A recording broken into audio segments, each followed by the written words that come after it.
Selamat datang di channel Cerita Cinta, channelnya Cerita Cinta Romantis. Sebelum lanjut, mohon dukungannya dengan like dan subscribe dulu. Ternyata aku anak orang kaya. Bagian 7. Erwin mau mampir ke rumahku sebentar. Lucy mengundang Erwin dengan malu-malu dan takut-takut, dengan sedikit keengganan untuk pergi dalam ekspresinya. Tidak apa-apa, aku akan pulang dulu. Istirahat lebih awal. Erwin berkata sambil tersenyum. Karena sekarang sudah malam dan dia takut sepasang lawan jenis yang berada di ruangan yang sama mungkin akan tidak bisa mengendalikan diri masing-masing. Baiklah, kalau begitu hati-hati di jalan. Lucy sedikit kecewa, tetapi dengan cepat memulihkan mentalnya dan tidak lupa untuk khawatir pada Erwin sebelum pergi. Ya, kamu juga istirahatlah lebih awal. Setelah Erwin melambaikan tangannya, dia masuk ke Ferrari dan pergi. Lucy memperhatikan mobil Ferrari itu pergi untuk waktu yang lama, lalu berbalik dengan enggan untuk masuk ke dalam apartemen sewaannya. Malam yang hening pun berlalu. Keesokan pagi, Erwin yang mengendarai Ferrari muncul di depan pintu masuk rumah sakit Advent, Kota Bandung. Hari ini adalah hari reuni teman-teman kuliahnya. Tetapi sebelum itu, Erwin berencana untuk mengunjungi pacar sahabatnya, Agnes.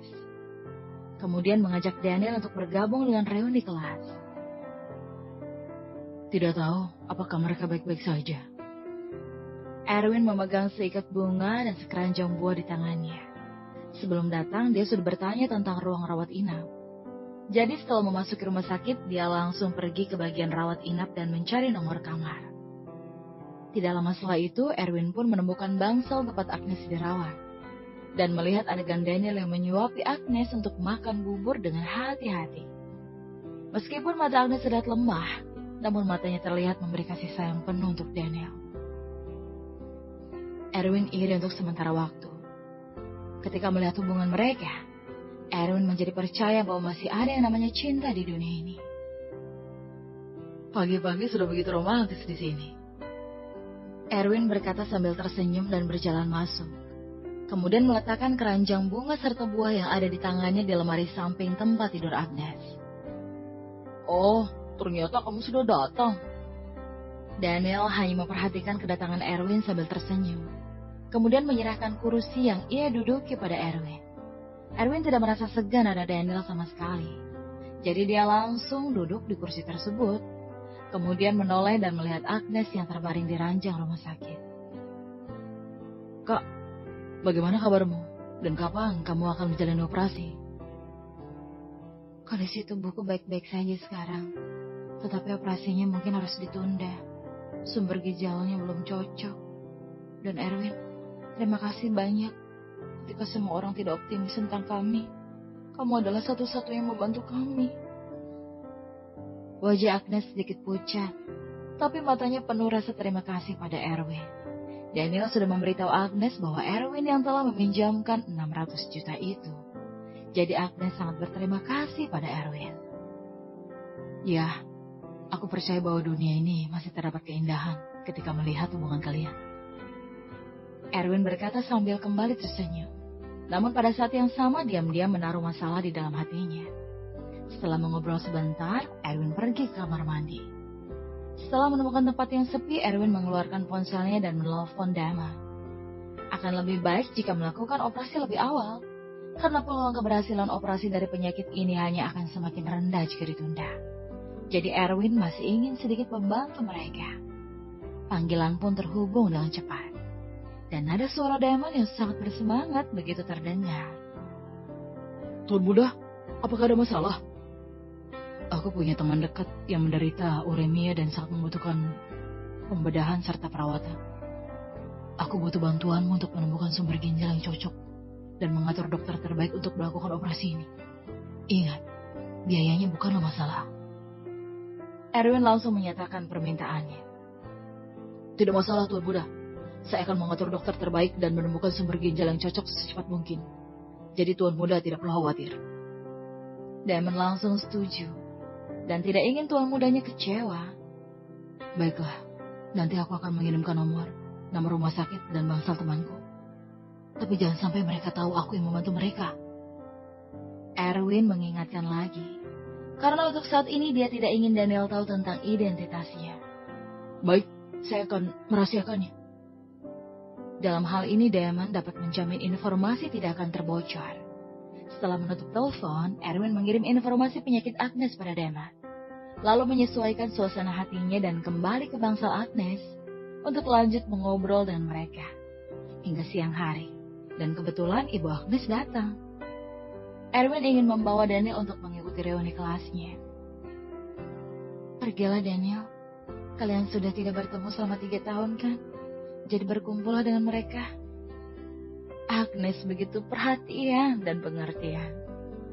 Karena Agnes sudah berkata demikian, sehingga Daniel mengikuti Erwin keluar dari bangsa. Untungnya Ibu Agnes datang untuk menemani, yang juga membuat Daniel tidak terlalu khawatir. Tetapi ketika dia mengikuti Erwin keluar dari rumah sakit dan melihat bahwa mobil yang dibawa Erwin bermerek Ferrari, dia membuka mulutnya dengan ekspresi tak percaya. Erwin, Ferrari ini dapat dari mana? Sewaanku, aku baru saja bertemu dengan seorang teman dari agen penyewaan mobil. Jadi tidak butuh banyak uang. Erwin berbohong dengan santainya. Gila ini. Aku percaya begitu Ferrari ini sampai. Sepertinya teman-teman pasti akan heboh. Daniel masuk ke mobil dan melihat sekeliling mobil mewah ini dengan iri. Namun rasa tersebut hanya berlangsung sebentar. Karena jika sejak lahir kalian belum memiliki mobil mewah semacam ini, maka bekerja keras apapun tetap mustahil untuk mendapatkan ini di dalam hidupmu. Ayo pergi, sudah saatnya berkumpul dengan teman-teman. Jangan buat mereka menunggu lama. Erwin kembali tersenyum. Mengenai perkumpulan kali ini, orang yang paling ingin dia temui adalah bunga kelas, Lina Adelia, karena tidak tahu bagaimana kabarnya setelah pulang dari luar negeri. Hotel Hilton. Pada saat ini teman-teman Erwin pada dasarnya telah tiba. Hampir 30 orang yang datang, dan semuanya berpakaian dengan bagus. Alasan Andre si ketua kelas menyelenggarakan acara ini adalah untuk bertemu dengan bunga kelas, Lina, yang pulang dari luar negeri. Faktanya kebanyakan anak laki-laki di sini juga berpikir demikian. Perkumpulan ini diadakan dalam bentuk prasmanan. Andre sudah menyewa seluruh aula acara di zona C Hotel Hilton. Sedangkan biaya makanan prasmanan dibagi rata ke semua yang hadir, yaitu setidaknya 1 juta per orang. Jadi pesta ini sudah dianggap cukup bergaya, dengan segala hal yang mulai dari anggur, makanan laut, kue, buah-buahan, barbecue, dan lainnya.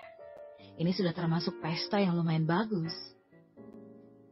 Leticia membawa pacar barunya untuk diperkenalkan pada teman-teman perempuannya yang membangkitkan keirian pada teman-teman tersebut.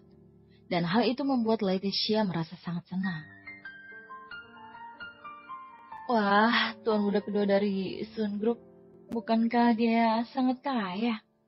Leticia, hidupmu pasti sangat menyenangkan. Para teman-temannya iri satu persatu, meskipun Sun Group termasuk perusahaan yang hanya lumayan besar saja. Tapi itu sudah memiliki nilai pasar yang cukup tinggi. Sehingga tuan muda kedua yang bernama Adam ini sudah merupakan adalah orang kaya yang membawa mobil mewah dan tinggal di sebuah villa mewah. Dan tidak tahu ada berapa banyak gadis yang sibuk mendekatkan diri dengan tuan muda yang begitu kaya dan tampan ini. Senang bertemu dengan kalian. Kalian boleh datang ke villa San kami sesekali. Akan aku gratiskan khusus untuk kalian. Adam menyapa teman sekelas perempuan Leticia satu persatu. Dan terkadang juga melirik beberapa teman sekelas perempuan Leticia yang cantik. Wah, benarkah? Leticia, pacarmu benar-benar murah hati sekali. Teman-temannya bertepuk tangan. Karena villa milik Sun Group itu adalah resort terkenal di kota Bandung. Tiket masuk saja sudah sangat mahal. Belum lagi fasilitas mewah yang lain. Leticia sangat puas ketika dipuji. Lalu Leticia, bagaimana dengan Erwin? Dia itu pria berbakat waktu kuliah dulu loh. Bukannya kamu berkencan dengannya? Salah satu teman sekelas Leticia bertanya pada waktu yang tak tepat. Bakat apa? Dia hanya sedikit dikenal ketika kuliah dulu. Tapi setelah lulus, dia hanya mengambil pekerjaan dengan gaji beberapa juta dan menyewa sebuah ruangan kecil. Dan sekarang, bahkan kehilangan pekerjaannya, hingga tidak mampu membayar uang sewa rumahnya. Tentu saja aku sudah putus dengannya sejak lama. Leticia terus mengatakan hal buruk tentang Erwin, seolah ingin menghapus orang ini dari pengalaman hidupnya. Bahkan tidak punya pekerjaan dan tidak bisa membayar sewa. Tak kusangka pria berbakat ketika kita masih kuliah dulu itu justru menjadi begitu menyedihkan sekarang. Tapi tidak tahu apakah dia akan datang hari ini. Awalnya mereka sangat menantikan pria berbakat semasa kuliah yang bernama Erwin ini. Tapi sekarang sepertinya mereka tidak berharap banyak lagi. Sepertinya kita tidak perlu menantikan apa-apa dari Erwin, Leticia. Untungnya kamu pintar dan menemukan pasangan seperti Adam, sehingga kamu dapat menjalani kehidupan seorang istri kaya di masa depan. Kata teman sekelas perempuan lainnya dengan iri. Tidak. Kalian juga akan bertemu satu yang seperti ini di masa depan. Tidak perlu iri padaku. Meskipun Leticia berkata dengan sangat rendah hati, namun teman-teman yang iri itu justru membuat hatinya semakin bahagia. Dan semakin yakin kalau meninggalkan bocah miskin seperti Erwin itu adalah pilihan yang bijak. Kalau tidak, teman-temannya pasti akan mentertawakannya jika dia masih bersama Erwin. Adam juga sangat puas serta senang ketika dipuji oleh orang lain. Sudut mulutnya mulai sedikit terangkat, dan diam-diam membanggakan dirinya. Erwin, aku ingin lihat bagaimana kamu sosokan di depanku. Jika kamu berani datang hari ini, akan kupermalukan kau di depan semua orang. Saat mereka sedang mengobrol, tiba-tiba seseorang pria kurus berlari masuk dengan semangat dari pintu, sambil berteriak dengan kerasnya. Para hadirin sekalian, coba tebak siapa yang kulihat di luar pintu. Apa Linda sudah datang? Para anak lelaki mengalihkan pandangan mereka. Kebanyakan alasan mereka datang ke sini yaitu hanya ingin bertemu dengan wanita idaman mereka ketika mereka masih kuliah. Bukan, itu adalah Erwin, pria berbakat kampus kita dulu. Karena terlalu terburu-buru, pria kurus itu terengah-engah dan belum sempat menyelesaikan kata-katanya. Erwin, apa yang menarik dari dia? Para anak laki-laki tidak peduli. Begitu juga dengan para perempuan yang awalnya mengharapkan Erwin. Tetapi sekarang tidak lagi setelah mendengar kata-kata dari Leticia. Lagi pula mereka sama sekali tidak tertarik pada seorang pria miskin yang tidak memiliki pekerjaan, yang bahkan tidak mampu membayar uang sewa. Adam justru lebih bersemangat. Selama Erwin berani datang, dia pasti akan mempermalukan di hadapan semua orang, agar Erwin ini tidak sok-sokan lagi di depannya. Namun setelah pria kurus itu menarik nafas, dia tiba-tiba berkata dengan keras. Dia mengendarai Ferrari F12, Berlinetta yang benar-benar keren sekali. Sekarang sudah ada banyak orang yang menontonnya di luar sana. Ferrari? Semua orang menarik nafas karena terkejut. Ferrari F12 tidaknya seharga 10 miliar atau lebih. Mengapa Erwin bisa membeli mobil semahal itu hanya dalam waktu 3 tahun setelah lulus? Ini bahkan sudah jauh dari kata kaya. Erwin mengendarai Ferrari. Ini benar-benar mengagumkan. Teman-teman pria tidak bisa mempercayainya dan berencana untuk meminta saran dari Erwin tentang cara menghasilkan uang. Begitu juga dengan teman-teman wanitanya yang kaget. Erwin benar-benar mengendarai Ferrari. Leticia, bukannya kamu bilang Erwin itu kehilangan pekerjaan dan merupakan orang miskin yang bahkan tidak mampu membayar uang sewa? Teman-teman perempuan itu tiba-tiba menjadi tak percaya dengan apa yang dikatakan Leticia, dan mata mereka menunjukkan harapan pada Erwin lagi. Leticia hanya terdiam dan terkejut hingga tidak bisa mengatakan apapun. Dia benar-benar mengendarai Ferrari. Mustahil. Bagaimana orang miskin seperti dia mampu mengendarai mobil sport mewah itu? Adam semakin mengerutkan keningnya dan berpikir kalau akting Erwin ini benar-benar tidak ada habisnya. Lihatlah bagaimana dia membongkar kebenaran tentang orang miskin ini. Dan akan memalukannya di depan semua orang. Dalam suasana hati yang berbeda dari setiap orang, Erwin membawa Daniel berjalan masuk dari luar, sambil tersenyum, dan tiba-tiba menarik perhatian semua orang yang hadir di sana. Bersombong,